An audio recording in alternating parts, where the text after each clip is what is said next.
no centro da nossa vida. A Bíblia diz: buscar em primeiro lugar o reino de Deus e a sua justiça, e as demais coisas vos serão acrescentadas. Buscar o reino de Deus significa buscar em primeiro lugar a vontade de Cristo. O reino de Deus significa o domínio de Cristo sobre nossas vidas, o domínio de Deus sobre nossos pensamentos, o domínio do Espírito Santo sobre nossa vontade. Quando o homem está vivendo completamente liderado pelo Espírito Santo, quando o homem está vivendo não para si, mas para Cristo, o reino de Deus está estabelecido em sua vida. E Jesus disse: buscai em primeiro lugar o reino de Deus e a sua justiça, e todas essas coisas vos serão acrescentadas. Então nós devemos buscar em primeiro lugar em nossa vida o reino de Deus, o domínio de Cristo em nós. Nós temos que nos entregar corpo, alma e espírito ao nosso Senhor Jesus, para que Ele reine sobre nós. Assim como o apóstolo Paulo escreveu: já não sou eu que vivo, mas Cristo vive em mim.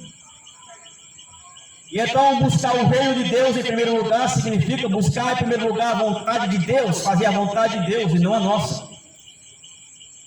Buscar em primeiro lugar o reino de Deus significa nós viver uma vida de entregue, espontânea vontade, à vontade de Cristo, à vontade de Deus, para que Ele possa estabelecer em nós a sua vontade. E muitas vezes não é fácil viver a vontade de Deus, não é fácil. Viver para Cristo não é fácil, exige lutas, batalhas, pelejas. Viver uma vida no mundo conforme o mundo é simples, é fácil. Viver uma vida no mundo conforme os prazeres do mundo, conforme os prazeres da carne é fácil.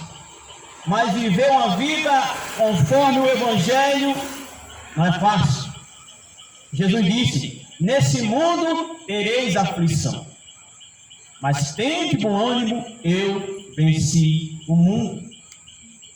Então a Bíblia diz que o reino de Deus, ele é tomado à força, e só por força, exercendo força, é que podemos nos apossar deste reino. Então exige um esforço da nossa parte para nós estarmos no reino de Deus. Se nós não se esforçarmos, nós não podemos entrar no reino, porque o reino de Deus é tomado à força. E Jesus disse que nós temos que se esforçar, nós temos que fazer a nossa parte.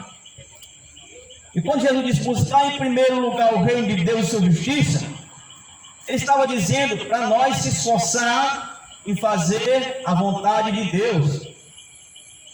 Nós temos que todos os dias procurar fazer a vontade de Deus. O cristão, ele vive uma vida para Deus, não para si. E todos aqueles que vivem uma vida dominada pelo Espírito Santo, ele não faz mais a sua própria vontade, mas a vontade de Deus. E isso é o que é salvação. Isso é o que é vida eterna. E por isso o mundo não quer Jesus. As pessoas não querem Jesus. As pessoas não querem o céu. Elas até afirmam que querem, mas é da boca para fora. Se eu sair perguntando aqui quem quer ir para o céu, a maioria vai dizer que quer ir para o céu. Se eu sair perguntando aqui quem é que crê em Jesus, a maioria vai dizer que crê em Jesus, mas na prática nega com suas obras. Na verdade não creem, na verdade não querem, porque se crescem e se quisessem, estavam se esforçando para viver uma vida que agrada a Deus. Mas infelizmente o ser humano, ele não quer se esforçar para fazer a vontade de Deus. Infelizmente o ser humano quer as coisas do mundo. Infelizmente o ser humano quer viver para o mundo. Infelizmente o ser humano quer fazer aquilo que vem na sua cabeça e não aquilo que está na palavra de Deus. E essa é a grande dificuldade das pessoas em aceitar Jesus. Essa é a grande dificuldade das pessoas virem para Cristo, virem para o Evangelho. É renunciar o mundo, é renunciar os prazeres carnais, é renunciar o pecado. E Jesus não chama você apenas para ser um igrejeiro. Jesus não chama você para apenas ser um religioso. Jesus chama você para mudar de vida. Porque se você não mudar de vida, não vai adiantar nada. Você pode ir para a igreja, pode virar pastor, pode virar padre, freira. Mas se não mudar de vida, você vai para o inferno do mesmo jeito. A questão é nascer de novo, como Jesus disse para Nicodemos. Aquele que não nascer de novo não pode entrar no reino de Deus. O que é nascido da carne é carne, mas o que é nascido do Espírito é Espírito. É mudança, é transformação. E o que é essa transformação, essa mudança? É a mudança de caráter, é a mudança de pensamento, é a mudança de hábito. Você tem que ser mudado pelo Espírito Santo. Só o Espírito Santo pode trazer essa mudança em sua vida. Não é o pastor, não é a igreja, não é os irmãos que vai mudar você. É o Espírito Santo de Deus que pode mudar, que pode transformar. Mas essa transformação só vai ocorrer quando você entregar a sua vida a Jesus. Essa mudança vai ocorrer quando você se entregar a Cristo, corpo e alma e espírito. Enquanto você não se entregar, enquanto você não reconhecer que você precisa de Jesus, essa mudança não vai acontecer. Essa mudança quem faz no homem é Jesus Cristo. E as pessoas, todas as pessoas, todos os seres humanos precisam desta mudança. Porque Jesus disse que se não nascer de novo, não pode entrar no reino de Deus. É claro, está explícito. Se não nascer de novo, não vai entrar no reino de Deus. E quem não vai para o reino de Deus vai para onde? Vai para o inferno. Simples assim. Só tem céu e inferno, não tem outro caminho. Só existem dois caminhos, o céu e o inferno. Só existem dois senhores, Deus e o diabo. E nesse momento você está servindo ou a Deus ou ao diabo. E você vai reconhecer por suas obras, suas ações, a sua vida que você está vivendo, a forma de vida que você está vivendo, vai mostrar, vai denunciar a quem você está servindo, se é a Deus ou ao diabo. As Escrituras é clara, Jesus é claro em dizer que ninguém pode servir a dois senhores. Nós não podemos estar divididos, nós não podemos estar assim, em cima do muro, a metade de Deus, a metade do mundo, a metade de Deus, a metade do diabo. Não, ou nós servimos a Cristo, ou nós servimos indiretamente ao diabo. Isso é muito chocante para muitas pessoas, dizer que elas estão servindo ao diabo. Mas servir ao diabo é quando nós vivemos uma vida conforme o pecado, conforme nossos prazeres carnais, uma vida de desobediência à palavra de Deus. É simples. Quando nós desviamos da palavra de Deus e fazemos a nossa própria vontade, recusamos fazer a vontade de Deus, estamos indiretamente servindo ao diabo. A Bíblia diz que sem santidade ninguém verá a Deus.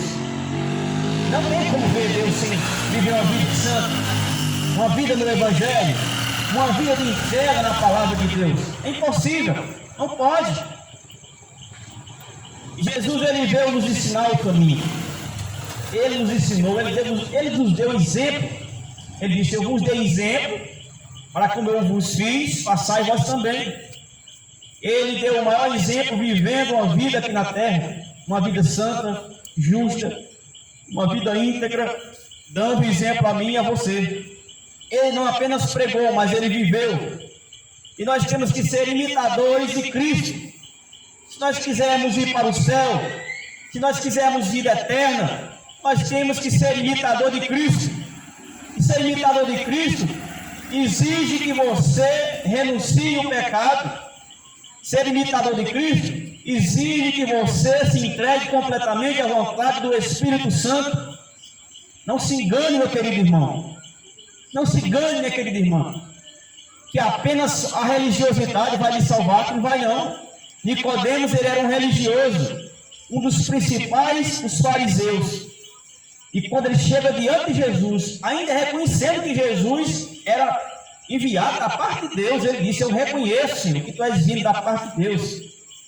Mas Jesus vem e diz para Nicodemos: Nicodemos, você precisa nascer de novo.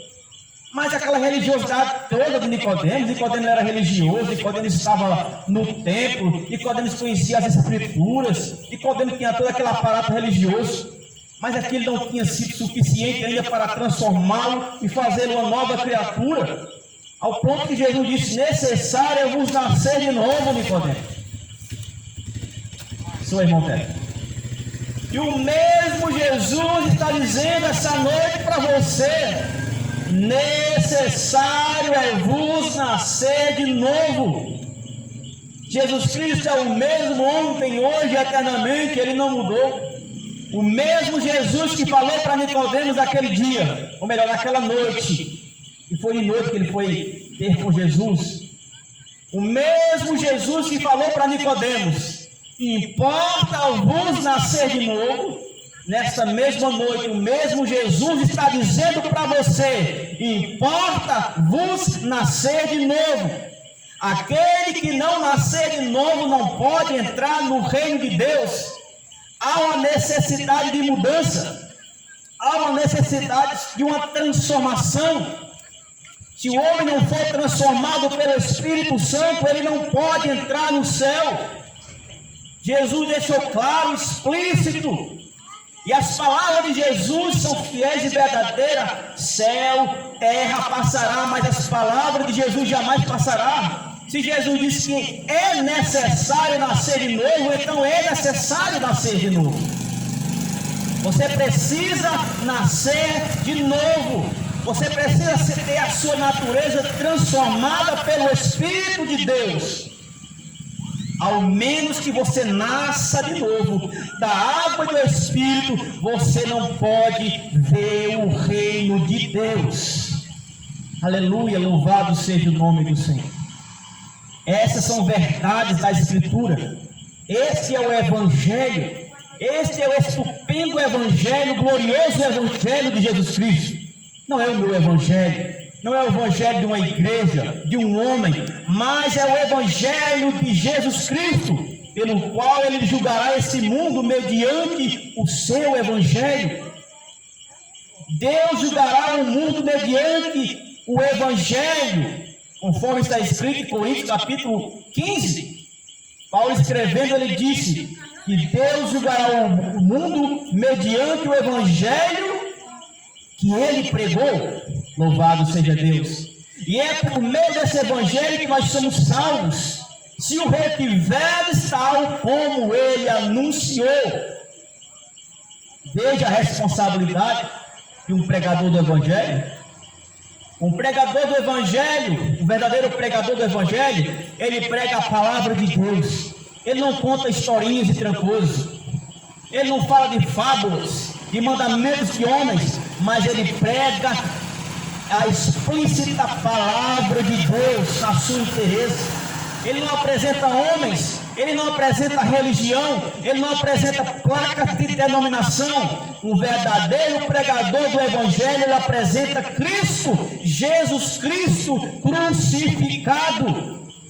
Assim como João Batista, quando viu Jesus, quando ele batizou Jesus, ele direcionou logo os seus discípulos a seguir Jesus. Ele apontou para Jesus e disse: eis o Cordeiro de Deus que tira o pecado do mundo.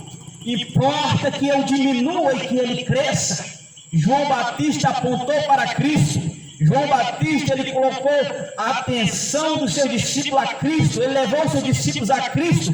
Ele disse: importa que eu diminua, que eu desapareça, que eu suma, que eu não apareça mais, mas que ele apareça, mas que ele brilhe. Aleluia. O verdadeiro homem de Deus, o verdadeiro profeta, pregador de Deus, ele leva as pessoas a crer na palavra, ele leva as pessoas a crer em Cristo.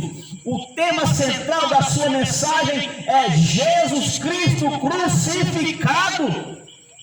O apóstolo Paulo disse, quando ele estava na cidade de Corinto, ali ele pregou por cerca de 18 meses, ensinando, doutrinando os irmãos na palavra de Deus. E Paulo chegou a dizer: eu não preguei outra coisa a não ser Jesus Cristo crucificado. Corinto era uma cidade da filosofia, um berço da filosofia, dos grandes filósofos. Paulo podia lá chegar lá apresentando Tales de Mileto, falando de Aristóteles, entre outros filósofos. Mas Paulo não quis saber outra coisa a não ser Cristo, Jesus Cristo crucificado. Porque a única forma do pecador ser salvo, a única forma de pecadores sair do inferno para o céu é conhecendo o Evangelho de Jesus Cristo. E o Evangelho não fala de um homem, o Evangelho não fala de igrejas, o Evangelho não fala de religião, de placas. Jesus